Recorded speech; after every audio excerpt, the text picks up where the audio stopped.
Bonjour et bienvenue dans Histoire pour les grandes personnes. Je suis évidemment très heureuse de vous retrouver cette semaine, comme chaque quinzaine. Il y a 2-3 petites choses que je voulais partager.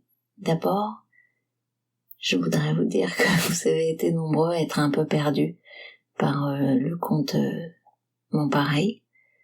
C'est allé de « je n'ai rien compris » à « ça m'a ennuyé » à « c'est trop compliqué » à « la morale n'est pas explicite », etc., etc. Vous avez été quelques-uns à dire que oui, on était dans une forme de mystique, de fantastique, et c'est ok en fait. On n'est pas obligé d'aimer tous la même chose au même moment, et c'est bien ça l'idée de ce podcast, c'est d'arriver à ouvrir aussi des champs ou nouveaux, ou même qui dérangent, parce que je trouve que quand on ne se laisse pas embarquer par quelque chose d'un peu, effectivement, ou fantastique, ou particulier, ou un peu déconnant dans le rationnel, ça dit quelque chose de nous, de notre capacité ou notre incapacité à décrocher de la réalité. Et pour ce qui est de décrocher de la réalité, moi aujourd'hui j'ai un peu de mal à me décrocher de la réalité, et le conte que je vais vous raconter aujourd'hui m'avait beaucoup plu, mais je ne vais pas jouer des orchestrations sonores, de l'habillage, de la musique aujourd'hui, parce que ça n'est pas mon énergie, et que je vais rester simplement dans le plaisir de vous conter une histoire que j'ai lue et découverte. Vous allez retrouver dans ce conte une forme de refrain, et quand je vais m'apprêter à la lire une deuxième fois, puis une troisième fois, vous allez être probablement un peu saturé de ce refrain. Je vous invite à vous détendre et à accepter que je puisse faire de la répétition et à écouter l'histoire. Et peut-être que le fait qu'il n'y ait pas de musique, qu'il n'y ait pas de virgule sonore, vous permettra de vous concentrer différemment sur l'histoire. Elle s'appelle Petite histoire autobiographique, c'est une histoire de Bucaille. Elle parle de notre singularité ou de notre absence de singularité. Il était une fois un monsieur qui vivait comme ce qu'il était, un individu parfaitement ordinaire. Un beau jour, mystérieusement, il remarqua que les gens se mettaient à le flatter, en lui disant qu'il était grand. « Que tu es grand, comme tu as grandi. Quelle chance tu as d'être aussi grand. » Au début, cela le surprit, et pendant quelques jours, il remarqua qu'il se regardait du coin de l'œil lorsqu'il passait devant les vitrines des magasins et les glaces du métro. Mais l'homme se voyait toujours le même, ni très grand, ni très petit. Il essaya de ne pas y attacher d'importance, mais lorsqu'au bout d'une semaine, il remarqua que 3 personnes sur 4 le regardaient d'en bas, il commença à s'intéresser au phénomène. L'homme acheta un mètre pour se mesurer, il le fit avec méthode et minutie, et après plusieurs mesures et vérifications, il eut la confirmation que sa taille n'avait pas changé. Les autres continuaient de l'admirer. « Ah, que tu es grand, comme tu as grandi. Quelle chance tu as d'être aussi grand. » L'homme se mit à passer de longues heures devant son miroir, se regardant. Il essayait de voir s'il était vraiment plus grand qu'avant. Rien à faire, il se trouvait normal, ni très grand, ni très petit. Non content de cela, il décida de marquer sur le mur, avec une craie, le sommet de son crâne. Il aurait ainsi une référence infaillible de son évaluation. Les gens continuaient à lui dire « Ah, que tu es grand, comme tu as grandi. Quelle chance tu as d'être aussi grand. Je vous avais prévenu pour la répétition. » Et il se penchait en arrière pour le regarder d'en bas. Les jours passèrent. Plusieurs fois, l'homme refit une marque sur le mur, à la craie. Mais la marque était toujours à la même hauteur. L'homme se mit à croire qu'on se moquait de lui. Aussi, à chaque fois que quelqu'un lui parlait de taille, il changeait de sujet, l'insultait ou simplement s'en allait, sans dire un mot. Cela ne servit à rien, ça continuait. « Ah, que tu es grand, comme tu as grandi. Quelle chance tu as d'être aussi grand. » L'homme était très rationnel, et tout cela, pensa-t-il, devait avoir une explication. Il recevait tant d'admiration, et c'était si agréable de la recevoir, que l'homme voulut que ce fût vrai.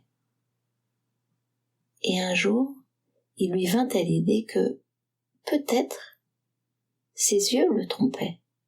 Il se pourrait qu'il eût grandi, jusqu'à devenir un géant, et par quelque sortilège ou maléfice, qu'il fût le seul à ne pas s'en apercevoir.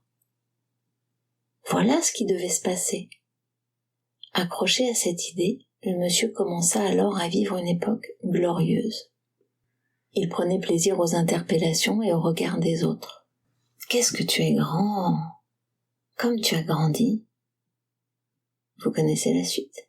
Quelle chance tu as d'être aussi grand!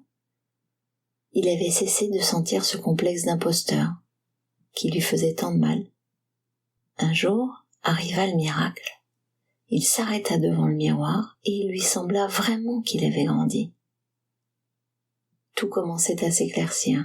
Le sortilège avait pris fin. Maintenant, lui aussi pouvait se voir plus grand. Il prit l'habitude de se tenir plus droit. Il marchait la tête haute. Il portait des vêtements qui lui donnaient un style. Et s'acheta plusieurs paires de chaussures à semelles compensées. L'homme se mit à regarder les autres de haut. Les messages des gens qu'il rencontrait se chargèrent d'étonnement et de fascination. « Oh, que tu es grand! Comme tu as grandi! Quelle chance tu as d'être aussi grand! » L'homme passa du plaisir à la vanité, et de celle-ci à l'orgueil, sans solution de continuité. Il ne discutait plus avec ceux qui lui disaient qu'il était grand. Mieux, il confirmait leurs commentaires et inventait un conseil quelconque sur la manière de grandir rapidement. Ainsi, le temps passa, jusqu'à ce qu'un jour, il croise le nain. L'homme vaniteux s'empressa de se mettre à côté de lui, imaginant à l'avance ses commentaires. Il se sentait plus grand que jamais. Mais à sa grande surprise, le nain garda le silence. Le monsieur vaniteux se racla la gorge, mais le nain ne parut pas le remarquer. Et bien qu'il s'étira et s'étira encore jusqu'à presque désarticuler son cou, le nain resta impassible.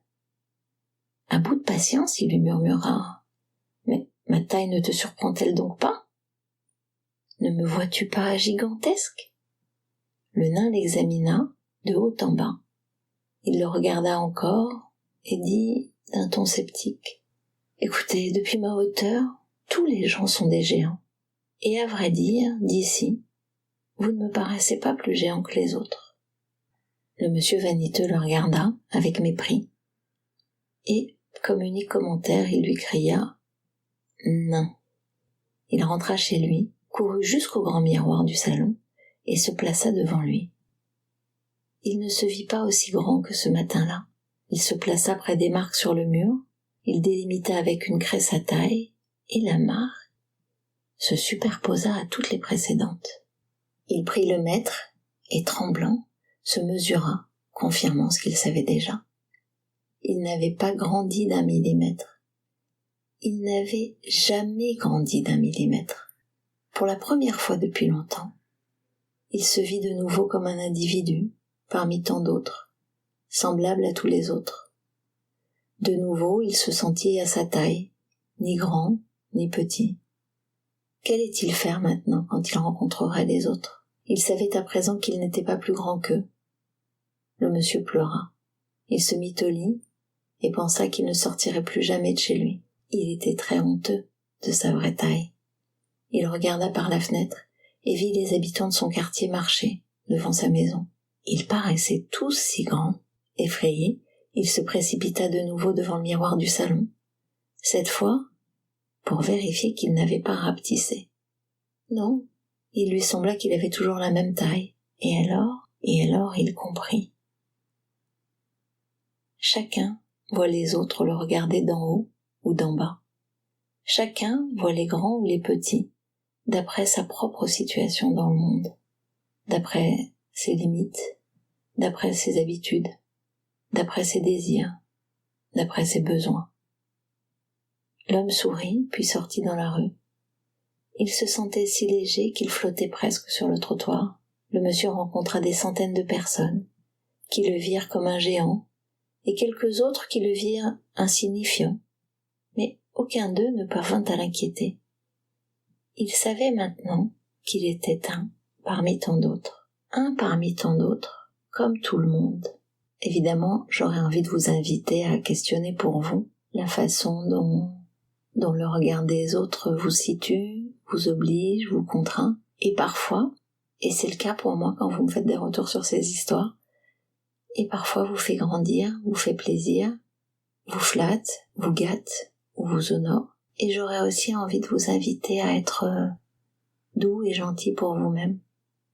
En écriture inclusive, j'aurais dit doux et douce pour vous-même.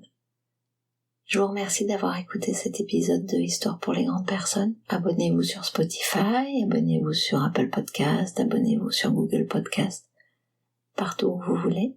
Bonne semaine, bonne journée, bonne soirée, et à bientôt dans Histoire pour les grandes personnes.